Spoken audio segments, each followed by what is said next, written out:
ফরজ সম্পর্কে, ওয়াজিবাত সম্পর্কে, জায়েজ নাজায়েজ সম্পর্কে, করণীয় বর্জনীয় সম্পর্কে, রমজান সংক্রান্ত, সিয়াম সংক্রান্ত এবং তারাবি সংক্রান্ত সব জানতে হবে। অনেকে মনে করেছেন যে 20 পড়ে হচ্ছে সুন্নাত, যারা 8 পড়ে তারা ভুল করে। এই অজ্ঞতা আপনার আছে, হ্যাঁ, অজ্ঞতা, মূর্খতা আছে। আপনি দিন সম্পর্কে জানেন না। আপনাকে জানতে হবে যে রাসূলুল্লাহ সাল্লাল্লাহু আলাইহি ওয়াসাল্লামের রাকাত সংখ্যা কত ছিল, জানতে হবে আপনাকে। আর তারপরে নফল নিয়ে তো আপনি 100 পড়েন, 50 পড়েন, তাতে কোনো অসুবিধা নেই।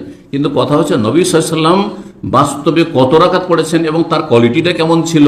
আমরা যে আধা ঘন্টাতে 20 পড়লেও আধা ঘন্টা, আর 8 পড়লেও আধা ঘন্টা, নবী সাল্লাল্লাহু আধা ঘন্টা 1 ঘন্টা পড়েছেন না রাতের অধিকাংশ সময় পড়েছেন, জানতে হবে না?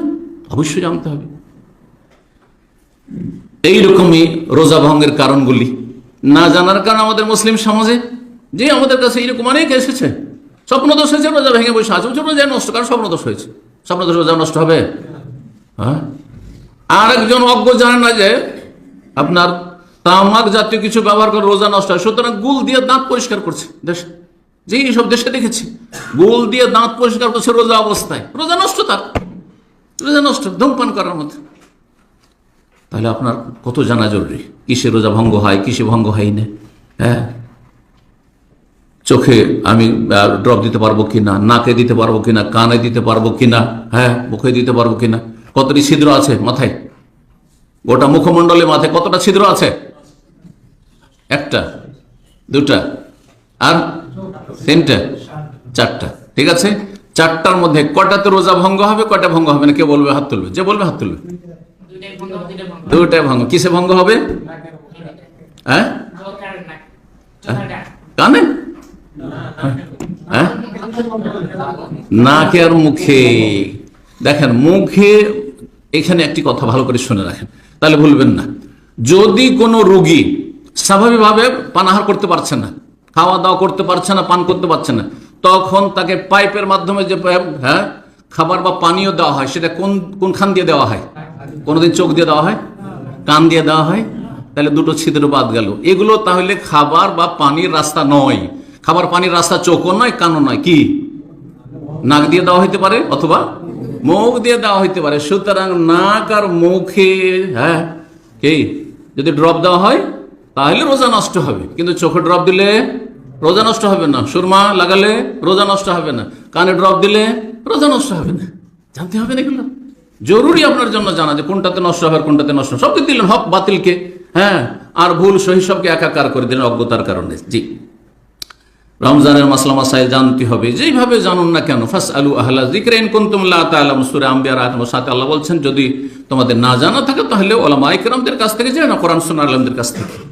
রমজান মাসের 6 নম্বর প্রস্তুতি হচ্ছে যে দৃঢ় প্রতিজ্ঞ, আল্লাহর সাথে ওয়াদা করুন যে আমি গুনাহমুক্ত হয়ে গেলাম, আর গুনাহ করব না, ফরজ ওয়াজিবে ঘাটতি করব না, হারাম নাজায়েজ কাজ বাদ দিলাম, তওবা করে আল্লাহর কাছে ফিরে আসলাম, গুনাহ স্টপ বন্ধ করলাম, আগামীর জন্য প্রতিজ্ঞা করলাম, অনুতপ্ত লজ্জিত আমি, ইত্যাদি সংশোধন করা। তুবু ইলাল্লাহি জামিআন আইয়ুহাল মুমিনুনা লাআল্লাকুম তুফলিহুন। আল্লাহ সূরা নূর আয়াত নম্বর 31 বলছেন, হে মুমিনগণ, তোমরা সকলে আল্লাহর কাছে তওবা করে ফিরে আসো। ইউটার্ন করেন, সুযোগ।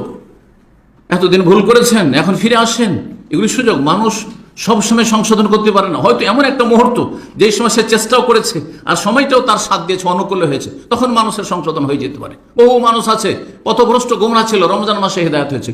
বহু মানুষ পথভ্রষ্ট ছিল, কিন্তু একটা দিনই লেকচার শুনতে এসে সেখান থেকে হেদায়েত হয়েছে। জি, কখন যে কার ইউটার্ন হয় আর কখন যে কলব ফিরে যায় আল্লাহ ভালো জানে। সুতরাং আমাদেরকে যথাসাধ্য চেষ্টা করতে হবে সংশোধন করার। মহান আল্লাহ যেন তৌফিক দান করেন। 7 নম্বর প্রস্তুতি হচ্ছে যে রমজান মাসে যেমন নিজেকে জাহান্নাম থেকে রক্ষা করবেন, নিজের পরিবার পরিজন, আত্মীয় স্বজন, পরিচিত মুসলিম ভাই বোন, তাদেরকেও জাহান্নাম থেকে বাঁচাবার চেষ্টা করবেন। আপনার হাতের নাগালে আশেপাশে যারা আছে প্রত্যেকে, আপনার বাড়ির সদস্যরা, যাতে করে তারা বেদিন না থাকে, পাপী না থাকে।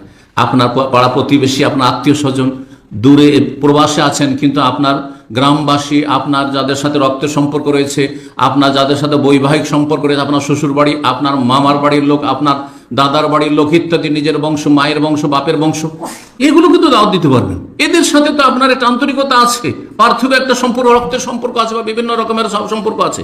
যেখানে আপনি যে বিল্ডিংয়ে বাস করছেন প্রবাস জীবনে, যেই রুমে থাকছেন, সেখানে পথভ্রষ্ট গোমরা, রোজা রাখে না আর নামাজ পড়ে না হয়তো, তাদেরকেও জাহান্নাম থেকে মুক্ত করার চেষ্টা করুন, জান্নাতের পথে লাগাবার চেষ্টা করুন। এর জন্য আপনাকে কিছু এলেম শিখতে হবে। এক নম্বর হচ্ছে আপনার ইসলামিক নলেজ লাগবে, জ্ঞান লাগবে, এলেম। তারপরে আমল লাগবে, নিজে আমল করতে হবে। নিজেই ভালো মানুষ না তো আপনার রুমের সাথী সঙ্গীরা, আশেপাশের লোকেরা অথবা বিল্ডিং এর লোকেরা আপনার সম্পর্কে খারাপ ধারণা রাখে যে লোকটি খারাপ, ব্যবহার খারাপ, তাহলে ব্যবহারটা ভালো হইতে হবে, আচার আচরণ ভালো হইতে হবে, পরোপকারী হইতে হবে, মানুষের হিতাকাঙ্ক্ষী হইতে হবে, মানুষের দরদ ব্যথা থাকতে হবে, মানুষের পাশে দাঁড়াইতে হবে, কষ্টের সময় বা বিভিন্ন সময়, যে কোনো সময় অসুস্থ হলে খোঁজ খবর নিতে হবে।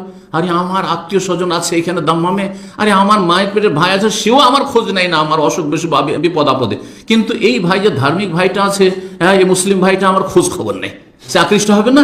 অবশ্যই আকৃষ্ট হবে। তো এইভাবে দাওয়াতের কাজ করে জাহান্নাম থেকে অন্যদেরকেও জান্নাতের পথে নিয়ে আসার জন্য প্রস্তুতি নিতে হবে। আল্লাহ রাব্বুল আলামিন যেন তৌফিক দান করেন, এলেমের মাধ্যমে, আমলের মাধ্যমে, আর উত্তম পন্থায় দাওয়াত দেওয়ার মাধ্যমে।